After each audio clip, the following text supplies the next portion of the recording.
উপস্থিত সকল নেতৃবৃন্দকে আমার ব্যক্তিগত পক্ষ থেকে ধন্যবাদ এবং কৃতজ্ঞতা জ্ঞাপন করছি। সবার প্রথমে আমি মহান রব্বুল আলামিনের কাছে শুকরিয়া জ্ঞাপন করছি, আমি কৃতজ্ঞতা জ্ঞাপন করছি শহীদ প্রেসিডেন্ট রাষ্ট্রপতি জিয়াউর রহমানের প্রতি এবং তার রুহের মাগফিরাত কামনা করছি যে এই দল সৃষ্টি না করলে বাংলাদেশের স্বাধীনতা হতো না। এবং আমি কৃতজ্ঞতা প্রকাশ করছি আমাদের নেতা জননেতা জনাব তারেক রহমানের প্রতি, যিনি 27টি বছর যাবৎ তিল তিল করে আন্দোলন সংগ্রাম করে এই দ্বিতীয় স্বাধীনতা অর্জন করেছেন। পাশাপাশি কৃতজ্ঞতা অর্জন করছি বৈষম্য বিরোধী ছাত্র আন্দোলনে যেসব নেতৃবৃন্দ অংশগ্রহণ করেছেন। আমার দলের নেতৃবৃন্দ প্রায় 420 জন শহীদ হয়েছেন, সেসব পরিবারের প্রতি আমার কৃতজ্ঞতা এবং তাদের রুহের মাগফিরাত কামনা করছি। আমি সকল শহীদদের প্রতি আমার কৃতজ্ঞতা প্রকাশ করছি এবং তাদের রুহের মাগফিরাত কামনা করছি। এখানে উপস্থিত হয়েছেন আমাদের প্রিয় নেতা, ঢাকা 11 আসনের মাটি ও মানুষের নেতা, নির্যাতিত জননেতা, যিনি দীর্ঘদিন এই হাসিনার কবলের দুঃশাসনের জন্য একটি মিথ্যা মামলায়, হয়রানিমূলক মামলায় তিনি দেশের বাইরে থাকতে বাধ্য হয়েছেন। সেই আমার প্রিয় নেতা, আপনাদের প্রিয় নেতা, ঢাকা মহানগরের অভিভাবক জনাব এম.এ. কাইয়ুম ভাইয়ের প্রতি এবং উপস্থিত ওনার সাথে যত নেতৃবৃন্দ উপস্থিত হয়েছেন সকলকে কৃতজ্ঞতা ধন্যবাদ জ্ঞাপন করছি। আপনারা জানেন আমি বাংলাদেশ থেকে উচ্চ শিক্ষার জন্য লন্ডনে গিয়েছিলাম। উচ্চ শিক্ষা শেষ করে 2013 সালে সপরিবারে আমি এখানে চলে এসেছিলাম এবং পরবর্তীতে রাজনৈতিক কর্মকাণ্ডে কন্টিনিউ অংশগ্রহণ করছিলাম। তখনই আমি রাজপথে একদিন হাসিনা বিরোধী আন্দোলনে গুলিবিদ্ধ হই। দেন আমার কোথাও ট্রিটমেন্ট হচ্ছিল না, আমি একটি চোখের ভিশন লস করি। পরবর্তীতে আমি লন্ডনে যাই এবং সেখানে ট্রিটমেন্ট করি, যদিও আমি আমার আর চোখের ভিশনটি ফিরে পাইনি।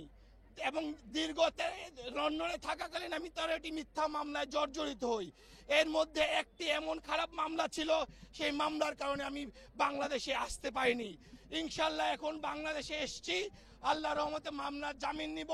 আপনাদের সকলের সাথে কাঁধে কাঁধ মিলিয়ে রাজপথে আন্দোলন সংগ্রামের মাধ্যমে আমাদের জননেতা জনাব তারেক রহমানের সরকার গঠন করার মাধ্যমে 31 দফা বাস্তবায়নে সকলকে নিয়ে কাজ করব, এই প্রত্যাশা ব্যক্ত করে সকলের কাছে আমাদের জননেতা তারেক রহমানের দ্রুত সময়ের মধ্যে সকল মামলা আইনি পদক্ষেপ মোকাবেলা করে আসবে বলে আমরা বিশ্বাস করি। আমরা বাংলাদেশের কোটি জনতা এই এয়ারপোর্টে এসে তাকে রিসিভ করব, এই প্রত্যাশা ব্যক্ত করে দেশনেত্রী বেগম খালেদা জিয়া সুস্বাস্থ্য কামনা করে, কোকো ভাইয়ের রুহের মাগফিরাত কামনা করে আমি আপনাদের কাছ থেকে এখানে আনুষ্ঠানিকভাবে বিদায় নিচ্ছি। ইনশাল্লাহ দেখা হবে রাজপথে, কাঁধে কাঁধ মিলিয়ে সাংগঠনিক প্রত্যেকটি কর্মকাণ্ড জনাব তারেক রহমানের নির্দেশনায় আমরা পালন করব, এই প্রত্যাশা আশাবাদ ব্যক্ত করে আমি এখানে বক্তব্য শেষ করছি।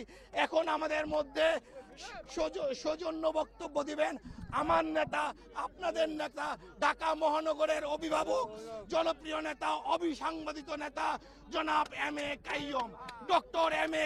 প্রিয় ছোট ভাই, আমাদের ছাত্র নেতা রিবলুর আজকে বাংলাদেশে প্রত্যাবর্তন উপলক্ষে এয়ারপোর্টে আমরা তাকে রিসেপশন দিচ্ছি।